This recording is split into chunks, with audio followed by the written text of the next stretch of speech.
तुम्हारी आंखें भविष्य को पहले से ज्यादा साफ देख पाएंगी। अल्लाह तुम्हारी जिंदगी में ऐसा मोड़ लाने वाला है जहां किस्मत सिर्फ दस्तक नहीं देगी बल्कि तुम्हारे दरवाजे पर ठहर कर खड़ी रहेगी, और जो चीजें कभी दूर थीं अब करीब आएंगी। जो लोग कभी मायने नहीं रखते थे अब तुम्हारी इज्जत को सलाम करेंगे। जो मौके कभी हाथ से फिसलते थे अब तुम्हारे सामने खुद को पेश करेंगे।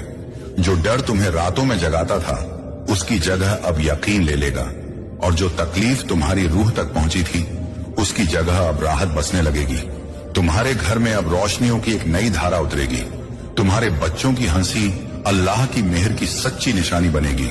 तुम देखोगे कि पहले जहां तंगी थी वहां अब आसानी होगी, जहां पहले शिकायत थी वहां अब शुक्र होगा, जहां पहले तुम खुद को अकेला समझते थे वहां अब तुम महसूस करोगे कि अल्लाह हर कदम पर तुम्हारे साथ खड़ा है। यह सिर्फ बदलाव नहीं, यह एक आध्यात्मिक पुनर्जन्म है, एक ऐसा G21 जहां तुम वही इंसान हो लेकिन तुम्हारी किस्मत, तुम्हारी सोच, तुम्हारी दुनिया सब नई हो चुकी है। और इस नए दौर में तुम्हारी इज्जत वह ऊंचाई पाएगी जिसकी तुमने हिम्मत तो की थी पर यकीन नहीं था कि यह सच बन सकेगा। यही वह मोड़ है जहां मुकद्दर बदलता है और जिंदगी एक नए सूरज के साथ खुलती है, और तुम महसूस करोगे कि अब जो होने वाला है वह तुम्हारे लिए लिखा ही इसलिए गया था ताकि तुम दूसरों के लिए रहमत बनो।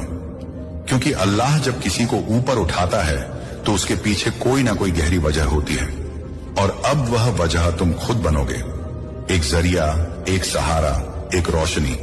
और अब मेरे अजीज उस मोड़ से आगे बढ़ते हैं जहां तुम्हारी रूह ने पहली बार खुद के भीतर वह नई रोशनी महसूस की जो अंदर से फूट कर बाहर की दुनिया को बदलने लगती है।